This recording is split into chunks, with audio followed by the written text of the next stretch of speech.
From multiple secluded locations in Minneapolis, or near enough, this is Nice Games Club, the show where nice game devs talk gaming and game development. I'm Martha McGarry, and I make nice games. I'm Stephen McGregor, and I make nice games. And I'm Arthur Croy. I too make nice games. For this week's episode, our topics are working from home and games to play while social distancing. And so, if everyone's ready, let's start.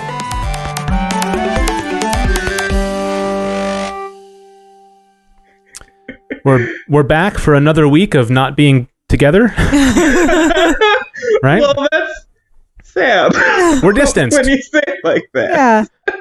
Yeah. Well, I mean, we're together in spirit. And via packet exchange as well. Right.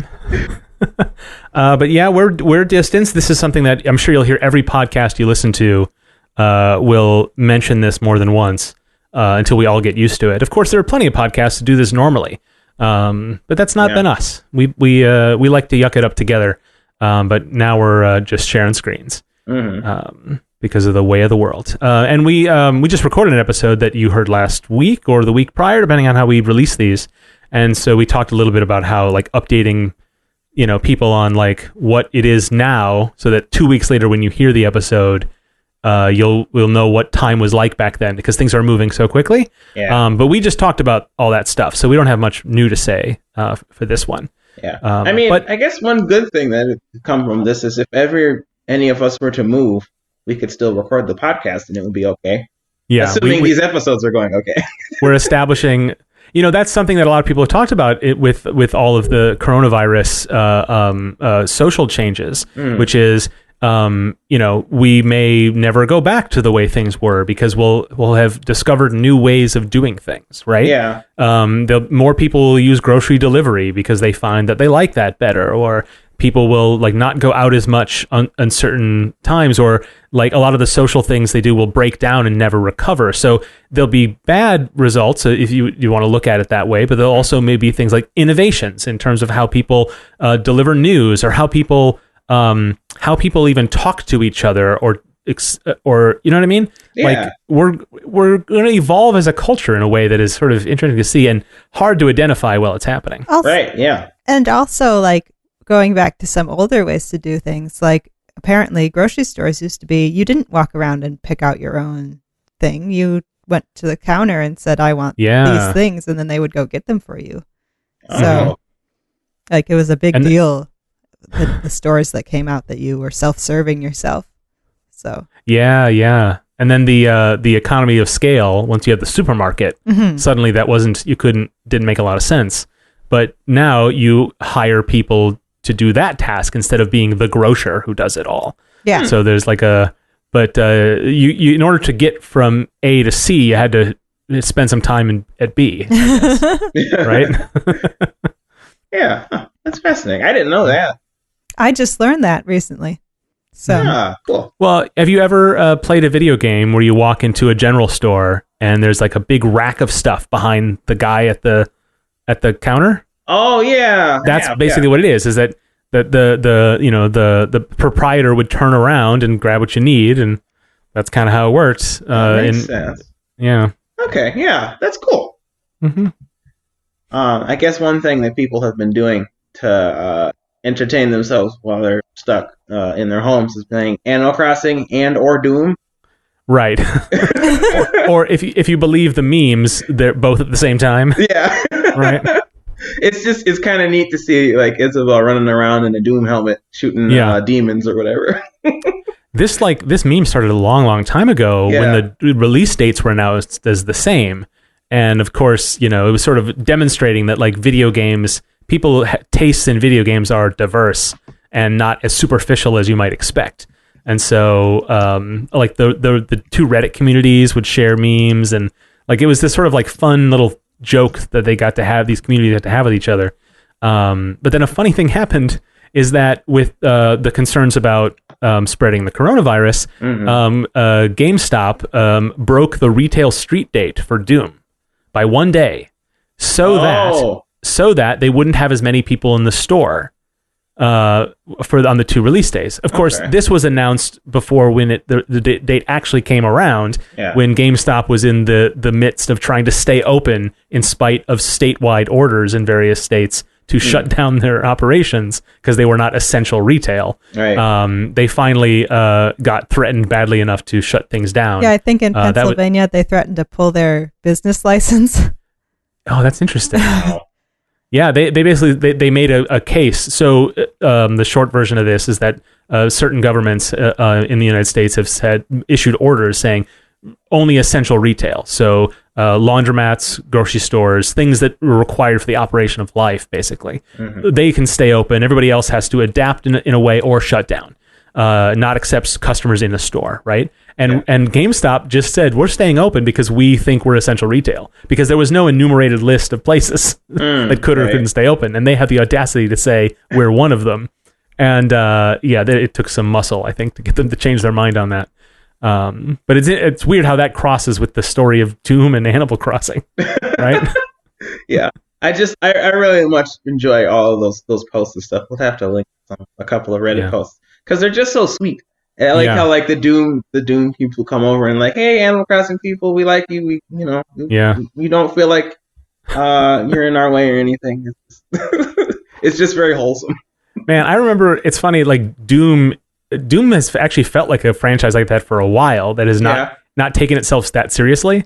Yeah. I remember in the 90s when Doom did take itself seriously. Oh, It was kind of dumb, but it's nice that it's grown past that and become a more of a wholesome experience. Yeah. Do either of you play either of those games? I have not played either. I had played Animal Crossing on the DS, but I felt anxiety from it because like if you miss a day, then like the people in the town will say like, where were you? We needed you or something. And then eventually I started feeling too guilty and I just couldn't keep playing the game. You get enough of that from your friends and family. I know, exactly. Right. So like eventually like I missed a day or something and I was like, you know what, I'm done with this, and then I sold the game. So I'm probably not going to get this one either. Martha, you play Animal Crossing? Not yet. I'll talk about it in the later topic down the way. But withholding her thoughts until it's actually relevant. Yes. But I have no plans to play Doom. It's not like, I like shooters, but I was gonna say it's like a bombastic shooter. That seems kind of up your alley. Yeah, but I don't know. It's very like muscly. I don't know. It's like it's a little heavy metal. Too. Yeah. The tone is not as not as appealing to me as. I totally get there's that. There's not as much antics. Yeah, I actually Doom would be up my alley in terms of shooters because it's less about aim and more about movement, which is like something I can get behind. But like, I'm not into the gore and the blood and the and the heavy metal music and stuff. So I don't know. I'm very curious about it, but like I don't know that I will purchase it. Yeah. Doom is a shooter. It's like it is kind of retro in its styling, but the mechanics are modern. But it's part of that idea of like running up to an enemy to kill it, rather than poking around a corner or ducking or any kind of cover system or anything like that, right? Or strategically placing yourself. It is about weaving through, like you're saying, movement. Yeah. Not really my style either. I much more prefer a slightly more tactical kind of thing. I don't love cover shooters exactly, but a little bit of that I do like. Sure. We talked at the top a little bit about the way the world is now, and we picked some topics that sort of are adjacent to that. And by the time you hear this episode, who knows how relevant any of it'll be. But let's get into the first one. This topic will be relevant to me. I picked working from home because I'm doing that now and I hate it. Please help me. I always before I'd always opted to go into the office even when like everybody else in the office was working from home. Like there were a few days this year and last year and stuff where like I was literally the only person in the office because I didn't want to go. I didn't want to work from home. Right. And like I live on the Green Line, which is just a rail system that goes from where I live to downtown Minneapolis. So it's really easy for me to get into the office too. Mhm. Like, even if there's a bunch of snow and stuff, it's simple for me to just go and do it. Yeah. So like I just always opted to do it, and so now that I am forced to work from home, I'm struggling, and it's difficult too because I live by myself. So like I don't have any social pressure to like motivate me to keep working. Right. No one's And looking like over your shoulder. my house is where I keep all of my fun things. So like Uh-huh. my Switch is just staring at me constantly. And like I haven't developed like an office place for me to work in either. Yeah. So, yeah, I don't know. I haven't done a lot to help with this yet, but I'm trying to work out a new system. Like I keep out of my bedroom when I'm working, like when I'm actually working at stuff, and I just use my laptop. Yeah. I stay in my living area. And like it is kind of nice that like I have control of this office space, quote unquote. Mhm. So I like can open up my blinds and stuff and let light in and make sure like I can have background music in and like have it be as loud as I want and stuff, which is nice. But like comparing that to your bedroom, which has like your gaming PC and is dark, like, or like, well, I mean, I don't know what's the difference, right? The thing is, it has my gaming PC in it, and I play games on that. So like, I have a bunch of games already installed on my PC. Mhm. And I like the temptation would be all too real to just go over there and play games instead of like actually getting work done. Right. Where my laptop doesn't have, I think it has like maybe 1 or 2 games on there or something, but like I'm not interested in playing those. So like, it's easier for me to just work off of my laptop. My laptop is powerful enough where like any games I'm working on can handle what I'm doing. Right. But like, I don't know, how have you all been dealing with it, and what advice do you have? Please help me.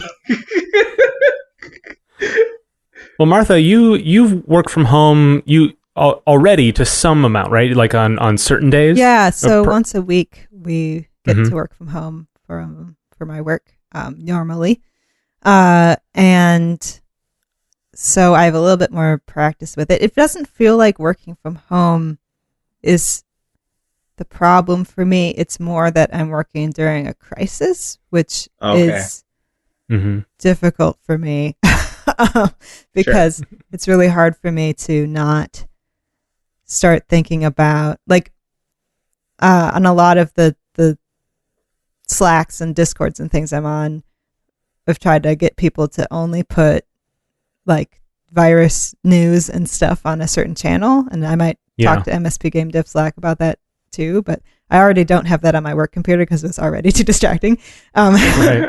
But I've been like trying not to read anything about it, because if I remember that it's a thing while I'm working, I'll just get completely worried about some facet of it, and then I'll lose like 4 hours of work because I'm just sitting there like having a panic attack. Yeah.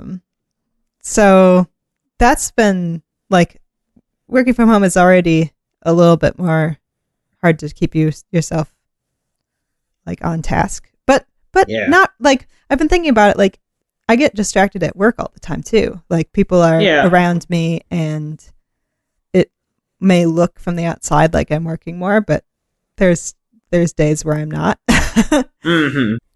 Hopefully no one from work is hearing this, but I think everybody has that, where you get, people are talking around you and it's hard to concentrate on stuff. So, right. Or you're the one doing the talking.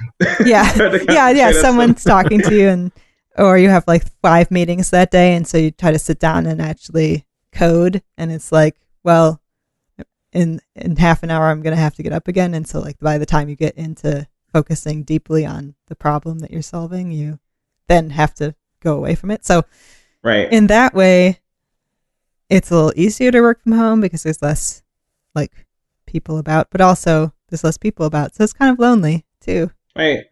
Mm-hmm. So I've noticed go ahead. Sorry. I guess my only advice would be, like, one thing I've found is making the space downstairs be where I work and only do work in that space. Has really been helpful, because I was upstairs with my fun stuff and when Dylan's working there, and so like it was just very distracting. So maybe setting up one, even if it's not like just one side of your couch versus the other side or something, like just to differentiate where you are. That's not a bad idea. I kind of like that. It's an option. Like I live in a 1-bedroom apartment, so I don't have enough space to like make an office. But like I definitely have a space. I could have a space for like I just work there. Got a few options available. Yeah, you can use your dining room table as your work, and then just eat on the couch like I do. Yeah, I could do that. I kind of like that as an idea. Yeah. Okay. And hopefully with the thinking that this is a long-term temporary. Right. Who's to say? But you can make adjustments as you need. But yeah, Martha, I think that's a really good idea. And you just moved into your new house, so it's like there's not that much you needed to unsettle to come up with a system like this, right? Yeah, I mean, it's interesting because now I'm home all the time, and which is and like I'm noticing all these things about our house now and our yard and all these projects I want to do, and I'm like, oh, I can't go get that thing that I need for that thing. So then I just stare at it. Have you unpacked all your boxes yet? No. And those are staring at you now too. Yep, exactly. And like Cool. People on social media and stuff for a while were talking about like Isaac Newton discovered gravity and Shakespeare wrote King Lear or whatever. Yeah. It's like, okay, that's unrealistic to expect everyone to do.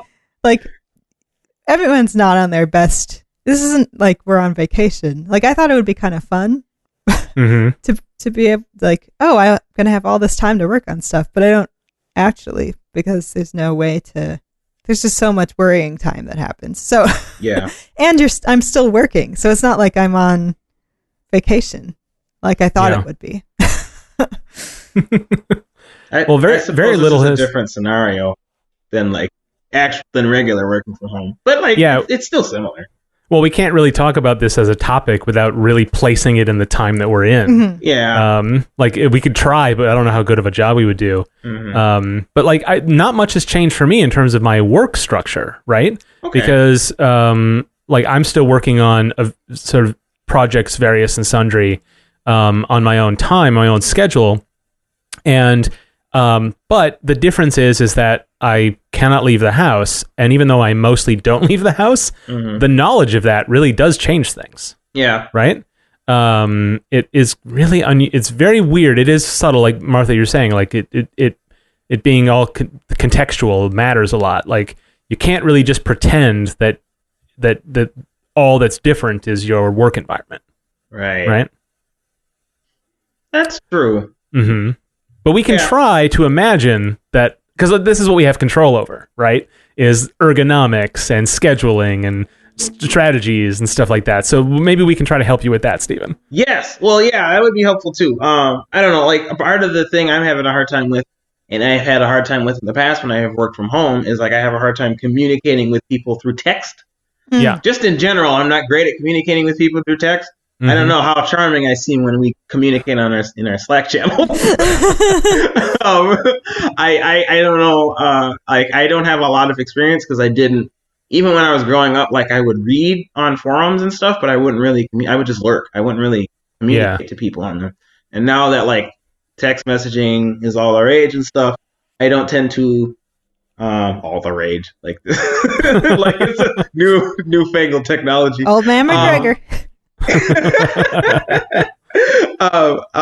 But yeah, texting is a thing, and so I don't text very often. I didn't text that much back in the day either. So communicating with people through text, that's something that I could stand to improve. Yeah, I have, especially when you're working on a project with an artist or something, and they're asking for your feedback. I have a book for you. Oh, a book. Okay. It's Gretchen McCulloch's book on internet communication. It's Because Internet? Because Internet, yes. Because you can learn a lot about, if you're not up on on ways to communicate emotion through text that might be helpful. Yeah, that would be helpful for me. I know that I've been resistant to modern forms of like punctuation and stuff. Like I always I try to end my sentences in periods unless I'm being like, what's the word? Unless I'm spoofing something or something right. like that. Yeah, there's that truism that people say that, like, as far as everyone is concerned, if you enter or end a sentence with a period, it's like sarcastic or mean spirited or something, or like angry. I think that's not true. I think people like people only know that because they just say it to each other. Because a lot of people just don't put periods there casually because they don't need to. Yeah, I can't imagine that that's as true as it's said to be. Gretchen did some research, and a lot of people it's true for. I mean, I chafe at the fact that we have to put periods at the end of the titles. I chafe about a lot of things about the titles. We can have a topic about how we name our titles. Yeah.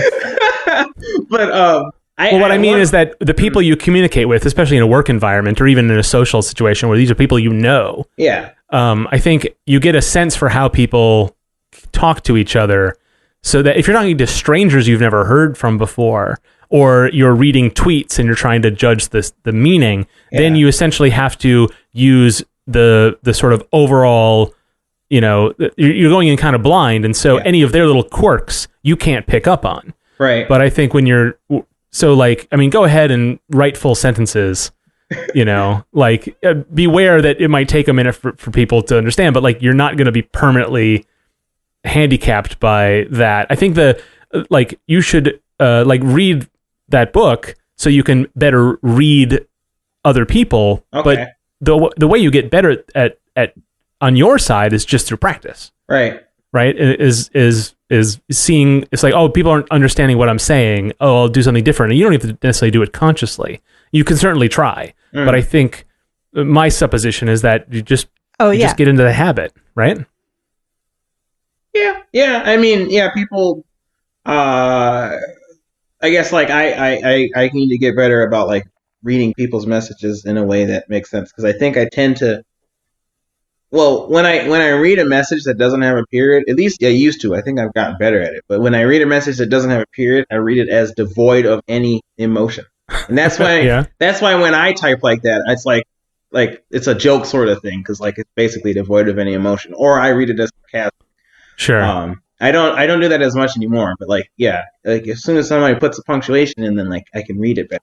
And like I get in the habit of using a lot of exclamation points because I want people to feel like I'm either excited or not, or at least not angry, or about like whatever content we're doing. But like it also feels weird, and like in some ways it's kind of draining to use an exclamation point. It's like it's weird that like there's a difference between the period and exclamation point in that way, but like it feels draining to always be excited about a thing. Yeah, or the smiley face. Yeah. To erase all doubt that you're being, that your tone is sharp or something like that. Yeah, exactly. Right. So like having to navigate that and think about like what I'm typing is more annoying than like how I'm saying it, because I at least I think I'm a much more smooth talker than I am a typer. But I can work on that, and I'll have to look up that book. We'll probably leave a note in the show notes. Yeah, we've talked about it a couple of times leading up to its release, so it's in previous show notes, but we'll put it in this one as well. Yeah. And it has gotten excellent reviews. It's sort of like very quickly become the de facto text on this subject, right? Mm-hmm. Cool. And it's very fun. She's a good writer. So Awesome. Okay, well that should help me communicate with my coworkers. And like it's kind of weird too, because we're like establishing new systems because everybody's working from home. But like it's also difficult to like schedule things with people while working from home too. Because like when you're in person, you can ask them a bunch of questions, and like if it doesn't sound like they're they're sure about their plans or something, you can press them further about it and things like that. Mhm. You can't really read that through text in a lot of cases. Yeah. Unless you're like very scrutinizing about like their word choice, and nobody wants to be that person. So I don't know, how do you handle like scheduling things with people, scheduling calls or times to work on things or stuff like that while working from home? My experience has always been asynchronous. Okay. So a lot of my work in my professional career, and then even now, is independent game developer. Like, it has never required a lot of in-person stuff. That's what actually is the one main difference about what we've done for Nice Games Club, is that we have we get together for meetings that move the needle forward on things we need to get done. Yeah. But my experience in my professional life has not included a lot of that. So I don't know that I have a ton of advice for you on how to do that well. Okay. Martha? Yeah, I'm still trying to figure that out. I mean, we have lots of meetings scheduled for my work anyway, that are now all on Zoom. So I get to see my immediate team a lot. And I'm still trying to figure out like when I need help on a problem or something. It's a lot harder to, like, when I've worked most successfully from home on the days I work from home, it's when I already know what I need to do. I just need to sit down and do the work. So I've been trying to figure out ways to reach out to get when I need help, when I'm stuck on a problem or I'm still trying to figure out like what's going on with a bug or something. And mostly, I don't know, it's really hard. I don't have very many good strategies yet for that. Mostly just reaching out, like being like, hey, do you have time to like jump on a quick call? Yeah. One of the things that I've done for the asynchronous work that I do is that anytime there is where we either need to get together for a reason or to have like frantic back and forth emails all day on something, which is kind of like a meeting, you always want to have action items, right? So this is just normal meeting behavior, right? You want everyone to walk away with something to do, and then that way you can check on if they did it, right? And that's not necessarily just a boss-employee relationship. That's something you ask of someone or something that you're offering someone. You can kind of have what's going to happen, right? You don't have to check in as much to make sure that's going on because you all have a shared understanding. So you use those times that you're together to be on the same page. But the other thing you can do is, especially when you can't run into each other in the halls, is when you do actually have that time where you set your action items, is you give everything a deadline or at least a check-in time, right? Like, and these don't have to be, they can be outside the normal production schedule. They could be a case of like, oh, hey, I need this thing. I need this, like, I'm going to work on this thing and then I'm going to send it to you for feedback. When I do, can I get that feedback first thing in the morning, Wednesday, right? Which is not something you would normally do if you saw each other in the halls all the time. You could be a little more flexible, but you sort of have to put a little bit of infrastructure into the project. And like, I'm used to just tons of emails on freelance projects or in workplaces I've had. So that's kind of a normal thing, is to just sort of like keep asking until everything's fully clarified. Yeah. It's a little bit of a waste, it feels sometimes, but like I'm never annoyed when someone asks me a question via email or through a work chat that like I feel like they should know the answer to, like, or because it's like, oh well, I'll just clarify for them. Like, so I think feeling, because it's like weird to like be a bother in the little things, but just to, like, if you don't feel on the same page, just like stop what you're doing and then send messages until you are on the same page. Yeah, I mean, I do that in the office already. So like, that outside of the office, probably. I mean, it at least won't look out of character for me. So. Right. But the main strategy to avoid that is to be as clear as possible as early as possible. Right. So that you can go off into your separate worlds and you don't have to check into each other until the time you've all agreed to check in with each other. Yeah. You know? Yeah, that makes sense. I like what you said, Martha, too, about like asking people for a call and stuff. And the nice thing is like we have the ability to share our screens and stuff. If you're having a coding issue, like maybe it is possible to cooperatively work on like an issue. like we've done it in the office a few times. Like we're doing a networking horse racing game, and networking is real tough. Yeah. It's like there's a bunch of different things that could go wrong, and so it has been helpful to like for me and one of my coworkers to collaboratively like code on a thing, or like I'll watch over him while he's doing work and see if like this is all making sense, so we can get the code to work. And so like I think we could probably still do that. We could probably just have him share his screen, and then like I could just watch along and discuss like what actions we're taking to solve the problem. So it probably wouldn't be that much different. We benefit on the show from having Google Docs where we can live edit, even when we're in the same room. Yeah. That's very helpful, and I think a lot of people use that. Visual Studio, I think, in more recent versions, has something like that for live code editing.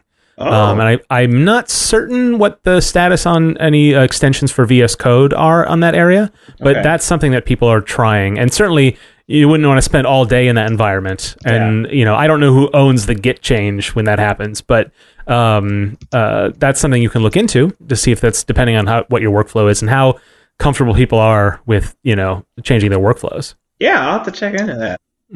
That would be valuable. Okay. Well, yeah, maybe I could stop thinking of it as so different from regular work. I mean, I'm not in person with somebody, but there is still a person on the other side of the computer, so to speak. So like, if I just think of it that way, then maybe it won't be so bad. Yeah, you just have to learn essentially a whole new social habits, right? Yes. That are not like the workplace sociability is a version of regular sociability. Yes. Yeah. Right. Exactly. So it's not that hard to learn. Yeah. Exactly. So now it's like a whole new thing, and it feels like totally alien because it doesn't come naturally. Because why would it? Right. Right. Well, yeah, exactly. And like I just didn't have the experience really to do it. Like even when I'm like communicating with y'all on Slack or other people on Twitter, a lot of the people I follow on Twitter and I actively communicate with, I know in real life and could call them up and say, why did you tweet this thing if I don't like something? So it's just going to be different. Like I haven't had that only online interaction experience, and now I'm gaining that. And I think that'll be valuable in the long run for me. So it'll be good. So, and one way to practice doing socializing in this new era of social distancing is telling your friends about podcasts that they might be interested in listening to, like our podcast. Hey, okay, that's a good idea. I can don't laugh. That's a thing that could happen. I should introduce myself. Say hi. I have a podcast. My name is Steve. Yeah, no, you just have to walk up to someone and say, "My name is Steven, and I make nice games." Yes. Except don't walk up to them. Right. Right. But like, I know there's a lot of people out there who are looking for new things to listen to, or something to listen to get their mind off of things, or want to make games now and don't have a community. So we can help provide that community. Yeah. And I suppose if you send the episodes out to people, the podcast out to people, then like they can form their own Nice Games Club in their own little community. Yeah. I mean, that's sort of the spirit, right? Is like, it's Nice Games Club is always more than the three of us. Right. And so that's, our community locally here, the guests we bring on, our listeners, of course, but then, let's, it can't be us doing all the work. Let's bring more people into the club, right? Yeah, it is a club. Okay, now that you've sent your friend a podcast, the next step is to play some games. Yes. Cool. Game playing. So my topic is games to play while social distancing, because I've been doing a lot of game playing lately. Yeah. Makes sense. There's definitely a thing on Twitter where people are just, they're making the assumption that even though we're all working from home now, and those of us who weren't before, like somehow we have more time on our hands. Yeah, And the truth is some of that is true, because we're not going out. We're it's not just that we're keeping away from people, but they're just to avoid having to worry about it. We're just sort of sitting on the couch or whatever, and so people are taking, at least I imagine they are taking that up with more video games. Right. Certainly, everyone's talking about that as if it's true. Yeah, it's funny to see like people on Twitter or whatever saying, "Oh, we have to stay at home all night and not interact with people." I've been training for this my whole life. Yeah, there's a lot of those kinds of content. But yeah, I don't know what games have y'all been playing recently. What have you been playing, Martha? I have been. I didn't think I would get Animal Crossing, or I might have just for talking about it on the show. But now I actually, I was watching some streams of it yesterday, and OMG, now I really want it. There's crafting in it now? Oh my gosh. It's like I played the DS version and was not the biggest fan because I had similar feelings as you did, Stephen, that it was more guilt-inducing than relaxing. Yeah, I'm glad it wasn't just me. I kept telling people that, and they'd be like, "Oh wow, this Stephen kid." And yeah, it was like at a certain point, I just was like, I don't want to even talk to these people. They're all mean and very demanding, and and there's not much else to do in the DS game than like trying to socialize with the other animals. So now that it is got way more mechanics and stuff in it, I feel like, than it used to. Like you can do all this terrain mapping of like changing all where the rivers are and planting trees and making recipes and discovering recipes. Like it's totally up my alley. Yeah. Plus it still has the original things that drew me to it, like being able to design your own patterns and clothes and stuff. Like that system just seems so cool. And yeah, my brother, he made a hyperdot painting. Yay! See if I can find that tweet on the show notes. Nice. That's awesome. So I haven't picked it up yet, but I'm planning on doing that today or tomorrow. It seems like, at least according to Twitter recently, Animal Crossing is like the official game of social distancing. Right? Yeah. Like it's just the timing is such that like everyone picked it up just as we're finally getting a little stir crazy, right? When like it became real to most people. Yeah. And so, which isn't to say they wouldn't have been playing it anyway, but I wouldn't be surprised if just the social solidarity of like all having something to share, it's really important in these times. So I wonder if that is like, Martha, you were saying you weren't that interested, but like now you're particularly interested. Yes. And certainly if what you saw on those streams didn't catch you, but there's probably a little bit of it that is just, that it's an interesting time to get on this bandwagon. It's true. Right? I mean, that's the reason why the other game I have on the list, Borderlands 3, the reason I am playing that is because it came out on Steam. So all of my friends are now playing it.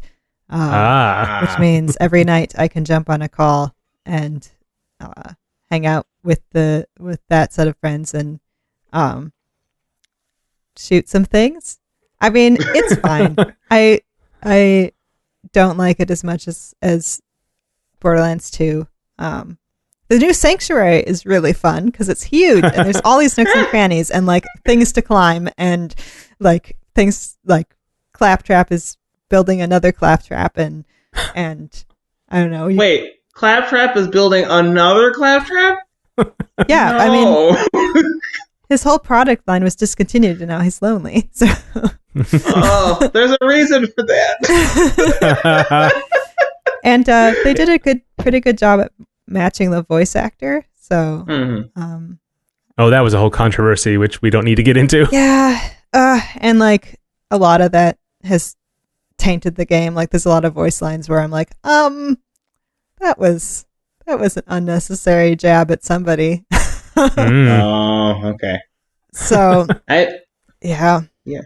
When I've played it a little bit, I haven't played it that much, but when I played it, I didn't notice any of those references because I didn't know like who was doing the voice acting and stuff, or maybe I just didn't get far enough in the game to hear them.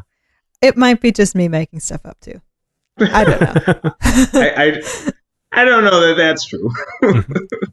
Well, Martha, you mentioned Sanctuary, which is the sort of the non-combatant area of the game, yes, right? I should explain that. Yes, so Sanctuary is the safe zone. So it's where your item storage is, and no enemies will be there, and you can talk to all these different characters. And traditionally, I've spent most of my time there in all the games that Borderlands. We did a whole episode about that. Yes, we did. We'll link that in the show notes. About my love of safe zone areas in games. Just the best. And they really outdid themselves with Sanctuary 3. It's like they were listening to this podcast and we're like, we won't take any advice about not being jerks, but we will make Sanctuary the coolest ever. So I'm happy about that. That's cool. So I've been playing Neo 2, and it's great, as expected. Yeah. Well, is it as... I've been talking about it for a while. Yeah. Is it as grim and gray and ugly and tedious as the first Neo? Yes. It is all of those things. I mean, I'm not playing the game for the well, actually some of the visuals are pretty cool. Yeah. Sometimes. Like I feels like it progresses into looking a lot better as you progress through the game. Like the first few areas they're very dark. And grim and stuff, and so like you don't really get to see that many details anyways. It's like it's mainly shadow, but in the in this one, like in the first one and the second one, really, like it just progresses into becoming more colorful, and the monsters are creepy, but like not so creepy that I'm not interested in playing the game and stuff like that. Yeah, and that's a pretty low bar before it starts. Before you start turning away from it, right? Yeah, pretty much.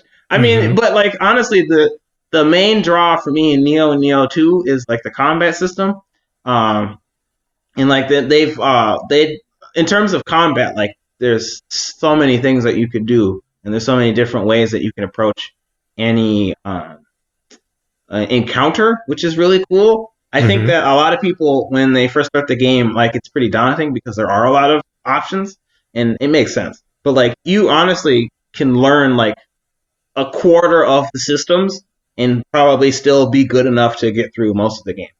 As long as you're just really good at those particular systems. Like I don't go in depth in like stats and stuff because it's too complicated and I don't want to deal with it, at least initially. Which is funny because as a designer, that's your favorite thing. Yeah, I know. That is weird. Wow. I didn't realize that until now. But while I'm playing the game, I just want to fight stuff.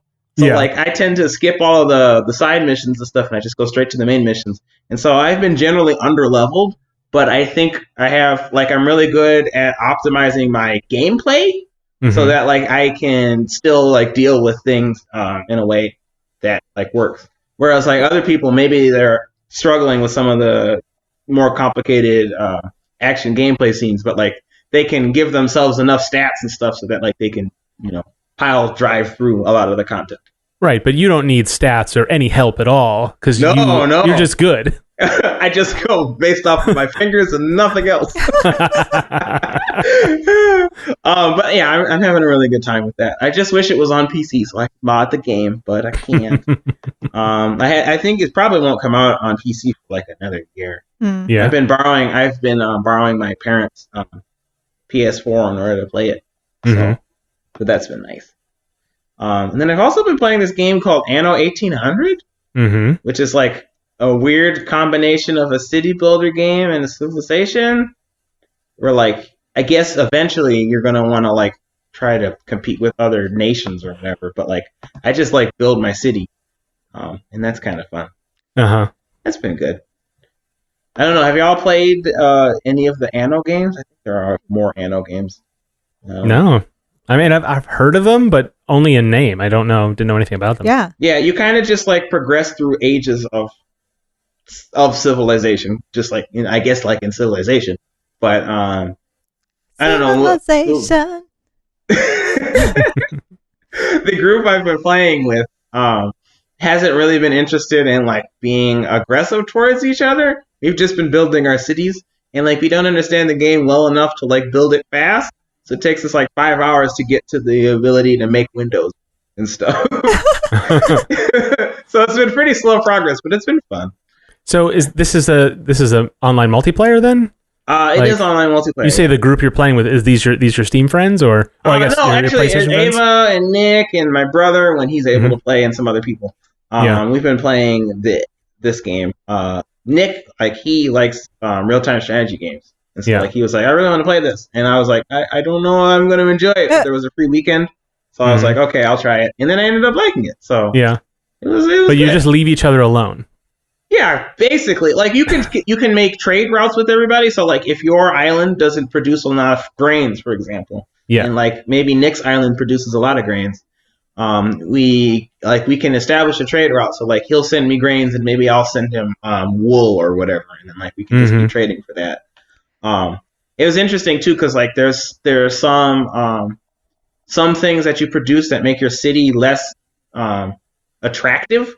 So like for example, if you were to make sausages in your town, like farming all those pigs and then like having a sausage farm or whatever else like looks ugly. So I tried to make a town where I didn't make any sausages and I just traded with other people. But then like their sausage production started declining, and so my town started declining as a result. It was actually pretty fascinating with like all of that. That's interesting. Yeah, that was kind cool. of SimCity 2013, the game that had a lot of hype but then didn't end up going anywhere. Right. The big feature they promised for future expansions was that interconnectedness, where you would trade with other players. Yeah. And I think it did eventually get there, but that was after most people had moved on. Okay. Seems like that idea, but actually it works. Yeah. And pretty well. Yeah, it's pretty fun. I do think that the game is very complicated though. Like even just to start, like it's really hard to know what the heck anything does. Yeah. But I mean, I imagine there's a lot of underlying things going on, so it makes. I'll cut the developers some slack in like how much they, how complicated it is to start out. It's fun. And I mean, it's a good time to, get into something complex now anyways. Yeah. While you're at home. Yeah. Well, also on your list, you're playing League again? Oh, yeah, I'm playing League of Legends again. Maybe we don't want to talk about that. I don't know. Well, I just, more things to play and more socializing, so I've been playing that. So, yeah. I'm not nearly as addicted as I was when I was in college or anything, so it's not a huge time waster. But yeah, the game basically, like, they added a bunch of new content since I last played it a lot, like 3 years ago or whatever. And so it's very confusing. Every time I encounter something I don't understand, I get angry about it. Because you haven't been keeping up with every set of patch notes, right? I used to when I played it a bunch. Because League of Legends kind of inspired me to make games, because like I didn't realize that like I could be a game designer and like balance systems and design characters and stuff like that before I started playing League of Legends and reading more into League of Legends. But then I started falling off of it because like I started doing other things, and then like League just kept adding new content or changing things, and so I just stopped paying attention to it. And now that I'm getting back into it, all of those changes are a lot. Yeah, it's a lot. They're all new, and it scares me. Yeah. Back in my day. Right. I mean, League is one of the few sports that's still happening. The League has started back up from home, and there's a lot of pausing and stuff because the cat runs onto the keyboard or something. Well, like they have to deal with latency issues now. They usually will run like the tournament games on a special server that's right there in the studio or whatever, but or something like that. Somehow where it's like for sure both teams are going to have, the same amount of lag or not lag.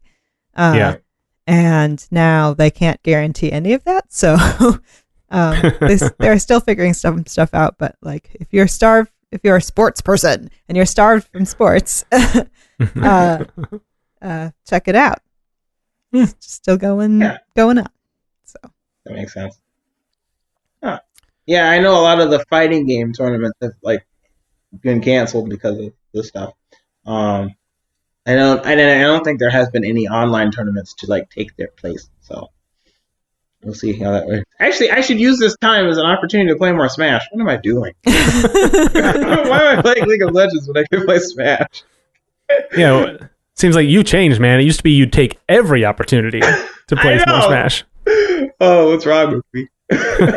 That might sort of cut to the heart of what's unique about this time is that we're kind of trying to do something we've been either meaning to get to or something that's a little new. Yeah. Like, that seems like novelty has a unique appeal right now. Yeah. Perhaps because we're kind of all hold together, apart. Well, yeah, I think there's some truth to that. Mm-hmm. Have you been playing any new games, Mark? I, in fact, have. I've played more games recently than I've had played in months. Like, Dale has been playing The Witcher 3 for like ever. Yeah. And I can't get her to play anything else. And I don't know why I'm interested. Like, I just want her to play something else. Yeah. But she is very happy just to play The Witcher forever. And like, if she's happy, then I'm happy, so that's fine. Mm-hmm. But I was like, you know what? I think she would really like The Outer Worlds, because that is also a sort of a rich role-playing experience that has like just enough of a sense of humor. It's got a setting that I think she would like. And so I recommended that to her a couple of times.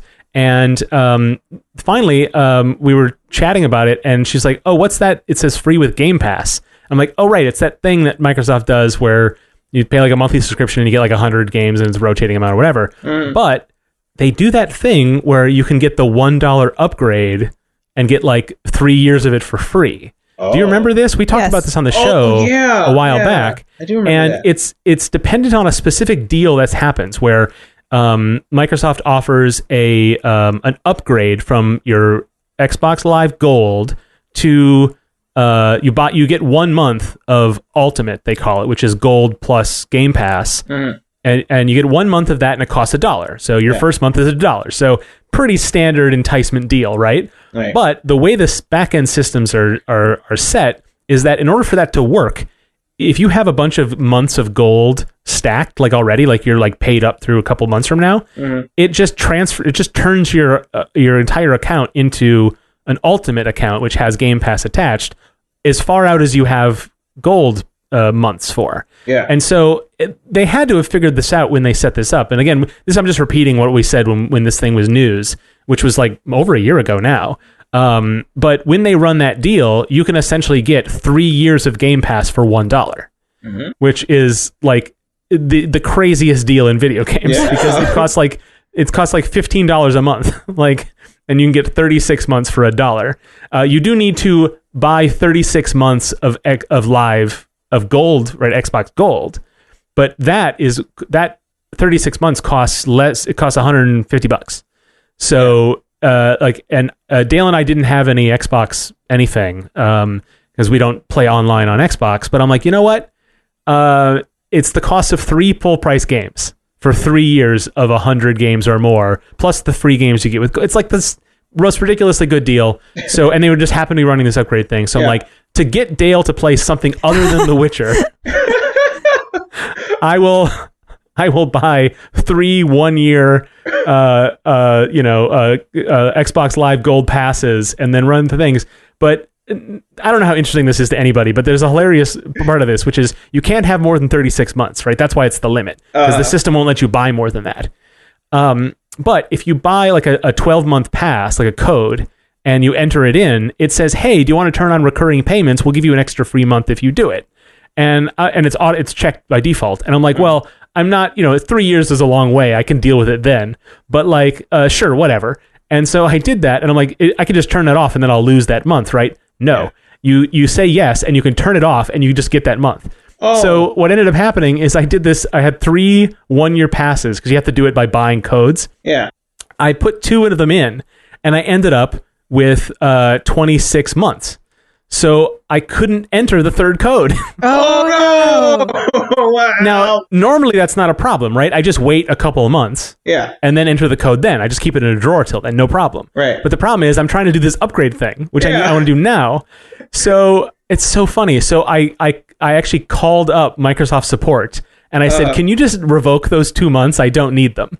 Like the deal is so good, I do not need this thing. Yeah. And the person I talked to, it's like the best customer experience I ever had, like on the phone. He's like, we walked through the math together, and he's like, okay, I need to cancel your whole thing, and then month by month give you 24 months, and then you can add thing, but I need to actually take 3 months because that upgrade deal is actually 1 month. You buy 1 month of, and I'm like, oh, but it because it includes 1 month of gold. Oh, and like this is all just like, this is not interesting details, but the fact of it is this, like, it's so silly to get this go because I had no Xbox Live account at all, or no. So I started from scratch. I'm like, perfect, 36 months, 3 of these, $60 or $55 cards, no problem. Yeah. It was way more complicated than that, but happily. And when I explained, like, I'm trying to do this thing where I rip you guys off, and he's like, oh yeah, I can help you with that. So that's the long preamble to Dale is finally playing Outer Worlds, and she's put in like 20 hours already. Oh wow! Like, yeah, she loves it. So I've been playing City Skylines. Ooh, nice. I mentioned SimCity, which is a game I played when I was younger. I played SimCity 2000. I loved that game. Mm-hmm. And then when SimCity 4 came, that was all hyped. Right. I'm going to get back into SimCity. I'm going to be one of those people. It's going to be great. And then the game was a huge disappointment. It had a terrible launch. It really soured the taste that even when it stabilized later, and you can look online if you don't already know the story of like the disaster of that game launch. But City Skylines is a very similar type of game. In fact, it's basically a copy in terms of concept, but it is it's a rich expression of that design, and really, really fantastic, and kind of everything that everyone wanted that earlier that more modern SimCity game to be. Huh. And this has been known for a while, and I'm like, maybe I should try that sometime. But I'm like, I don't know, I still have brand loyalty to SimCity, and like, well, I don't have time for one of these things. But with Game Pass, it's just like, oh, I'll download it and see. And I'm kind of like, I'm sort of zenning out on it now, which is really nice. That's great. So we'll see how long it lasts, because it's games like this, or Civilization, or even Animal Crossing, games where they just sort of don't have an end. They just sort of eventually they settle into a groove. I'm not super tolerant of that kind of gameplay. I kind of want it to end. But because I'm building something, I kind of like, I can't wait till I have skyscrapers. You know what I mean? Mm-hmm. Yeah. And so I do have a goal. I will then put it aside. But like, I'm building this city, and I'm like it unlocks features as you play, and I'm less interested in the simulation part. I kind of just want to like draw maps. It's really all I want to do. I just want to draw maps. But it's been really enjoyable, and it's been a good, like we were saying on the earlier topic, like I've been working from home for many years, on and off through my career, and so it's not that much different, but like it's a little different, and this has been kind of helpful just to have like a game to go to, which is I don't normally do. I usually just pick a game, play it intently, and then put it aside, and then I don't play games for a while. Yeah. That's how my gaming habits generally are. So I don't usually have a go-to, and so it's kind of nice to have one finally. Cool. Okay, here's a question for you. How is the music in City Skylines? It's fine. Yeah, okay. The best thing about... I used to play SimCity 3000, and I think the best thing about that was the soundtrack. It was all jazz. I don't know how I like jazz. So, funny story about that. I've been just posting screenshots. I sort of positioned the camera right, and it's kind of fun. Yeah. And friend of the show, Ben Hansen, who does MinMax, he replied saying, "Be sure you play it with the best soundtrack," and then just put a clip from SimCity. So this is not something I was super aware of. But apparently SimCity has a reputation for that, because I played SimCity 2000, which, as I recall, had music that was fine. Yeah, I don't remember it being amazing. But then, of course, this was like Windows 95 era, so how could it be? Yeah. But apparently, both SimCity 3000 and SimCity 4 apparently have excellent music. City Skylines is fine. It's okay. It's not bad. Right. I turn it down. Isn't there like music packs you can buy? I bet that's true. So the thing of the version I have is I have the console version on Xbox, but it also comes with the Windows version, but it's the Windows 10 Windows Store version, which is just it's a PC port of the console version.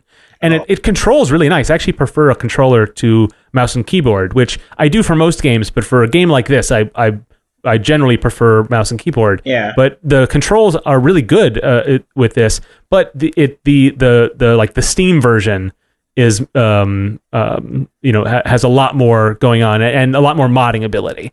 This version you can do a little bit, I think, but I haven't really dug into that. Okay, that's cool. Mm-hmm. Yeah, that sounds like a fun game. Yeah, you got that through the Game Pass though. Yeah, it's the game's old now. It's a couple years old. There's lots of DLC and it's been well maintained and updated. But it's relatively cheap if you just want to get a copy. I would recommend it. Okay. If that's kind of your jam, if you were disappointed by SimCity the way I was, and if you're a lapsed city planning genre player, it's kind of a fun homecoming. Okay, cool. Mm-hmm. Yeah. Have you played any online games at all? Like to combat boredom and social isolation? Yes. No, because I don't play online games, and I don't know how to develop the habit. Yeah, I mean, I only really play online games when I'm playing them with friends, and I don't do that very often, really. Yeah. But it's something I've been thinking about doing more and more. Like, I've been really interested in playing an MMO recently. Uh-huh. It would be like I played Black Desert online a little bit, and I really liked that game, but none of my friends wanted to play it, so I just stopped playing it. Uh-huh. But that would be cool if I could get back into it, and maybe I could just get into it and just play it by myself, but communicate with other people online. Yeah. It's actually there's a common profile of an MMO player, which is that they just play the game by themselves. Yeah. And that is actually a huge part of the MMO player base. That was when I learned that, I was like, oh, I guess that makes a lot of sense, but it seems weird that that's true. But if that's the way you want to play, there's a lot available to you. Well, what I would like to do though is play it with people who are online. It's like how I play Borderlands. When I'm saying that I've been playing with my friends, I have been playing my own game while on a call with other people who are playing together. Sure. I specifically want to play the game with people who are online who I don't know. Yeah, I don't know. See, I'm not looking to make some at friends. Yeah, right. Make some friends. Yeah, exactly. Yeah. I don't know. I mean, we just talked about it in the last topic. That could be a new practice. To get better at communicating with people through text. Yeah, So. yeah. I mean, there's such a barrier to that. I mean, I'm with Martha. I don't want to play with strangers. That's fair. Too. I don't see any there has to be a silver lining to it, but I don't know that it's worth the heavy cloud. I mean, the silver. I guess the purpose is to just interact with more people who just to interact with more people. I guess. Yeah. It's like going to a new a class or something, like a knitting class or something. Yeah. If you really like knitting, because then you can meet new people who like knitting too. Right. Yeah, and so you have to. So the game is kind of important, right? It's the type of person it attracts, which for most games is many types of people. Yeah. But you might have a little less luck finding people you have things in common with if the only thing you share is the online game. That's true. But maybe I'm wrong about that. I don't know. Well, I mean, it might be worth trying out. Yeah. Give it a shot. Yeah. I certainly would like to play games with friends while we're all stuck at home in the evenings, but Yes. I don't have the muscles for that. I don't have the muscle memory. I just don't know how to do that. Well, we should maybe set up a time to do that with the Nice Games Club. That would be nice. Yeah. What games would... So one of the things is when I have done that with friends, I'm always the new player to a game I'm unfamiliar with. Mm-hmm. And then I feel like it's kind of a chore for me to have the fun that everyone else is having. And then it's kind of and then I feel like I'm wrecking everybody else's fun. I don't know. I think you kind of I'd love to start a game with other people. Right. But I always seem to miss the boat on the interesting ones. Well, are there any online multiplayer games that are coming out soon, or any online multiplayer games that you had a passing interest in, but you missed them, and maybe you can get back into them? I don't know. I don't know. I mean, a lot of this is my fault. I don't follow these games, and I don't tend to, and so it's a spiral, right? Yeah. And I tend to be very happy with my single player games that I love, and that seems I seem to be okay with that. But I do kind of wish that I hear people say it's I played Overwatch 1 hour every night, and I'm like, that's an interesting habit. Like, Yeah. I'd like to try that for a couple of weeks, but like, I don't know that I would make it 2 days. Yeah, Yeah. that's true. Yeah, I don't know. Well, I know you don't really like competitive games, right? Yeah, So- I mean, I would like Destiny is something I wanted to get into Yeah, we should because play it's PVE, right? It's fun. Yeah. And that's like you can play across platforms, right? Because I'm I- one of the 3,000 people who own that on Stadia. So Oh. I believe you can. I don't know Yeah. for sure, but but it's also Yeah, free to start, right? Like on Yeah. any platform. yeah, I played it too, and I wasn't a fan of it, but like it's Yeah. not my kind of game. But like so some co-op game would be up your alley. Mm-hmm. We could play a Civilization and just agree to not fight each other. There Yeah. you go. That's a strat. Yeah, I mean that's or like the Anno 1800 that you're describing, Yeah. where the connection is not necessarily the gameplay all the time. So when you play those kinds of games, it's less about the actual gameplay and more about like the chat window or voice chat or however it is that you can. It's just a social hang, right? Yeah. Yeah. What do you basically. talk about when you do that? I mean, like when I'm playing Anno 1800, I just talk about, hey, give me some sausages, or Okay. but So like, the game provides an icebreaker essentially, and is the majority of your interaction. yeah, a lot of it is, yeah. Yeah. But like, also the game, like after a while, it runs like your city runs itself if you're doing Yeah. well enough, earning money. Mhm. So like, you don't have to be as focused on it. So like, I don't know, you could for like a minute or something, you could browse Reddit or whatever you do, and then like that can come up in the conversation, and then like the conversation can progress from that. And Yeah. I imagine it's fairly similar to a lot of it, especially like MMOs. I've always found that MMOs are really just an excuse for people to socialize with one another. Yeah, they're chat rooms, right? Yeah, Yeah. and they give you something to they give you an icebreaker like you just Mhm. described it. Yeah, I guess something like that would probably be like up your alley. Maybe. You just have to find the right game for that.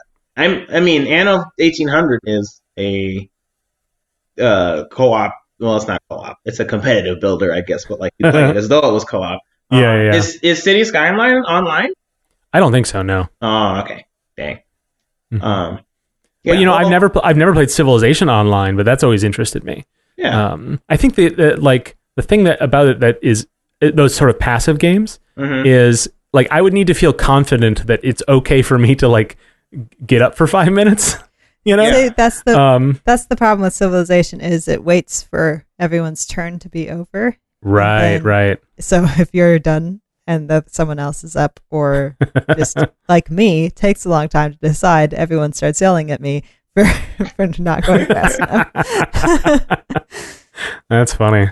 Yeah, I guess I want something that's either like essentially passive, like I can walk away for a minute if I need to. The way that when you're at a party, you can, go to the bathroom or go to the kitchen for something Right. without needing to ruin everybody else's experience, or something that is shorter and requires my full attention. So there's nothing that I never think to look away from it. If that makes Yeah. sense. Yeah, that makes sense. It feels like every game is in between that. Like, Yes. Yeah. Yeah. Well, I mean, an MMO fits you can walk away from an MMO because like the That's enemies are designed as long as you're not doing a raid or something. Yeah, I was going to say, isn't that where people are most together is in a raid? But then it's all hands on deck, right? Yeah. Yeah. Well, that's actually exactly it. An MMO kind of sounds right up your alley. Mark. We should all play Star Trek. Oh man, do I have to? Well, if we all play Star Trek Online, I could be talked into it. But that might be what it takes. It always goes back to Star Trek. Well, you're looking for an MMO. I'm looking for something that can hold a little bit of my interest. Yeah. That might be it. Yeah, maybe we could try that out. I wouldn't mind trying it out. You said it was Martha- free now, right? Yeah, Martha, you said you downloaded up to 5% of it already. Yes. So. I got. Just get the other 95%. Yeah. Yeah. There we go. Yeah. I mean, I think we've found a candidate. This works for all of us.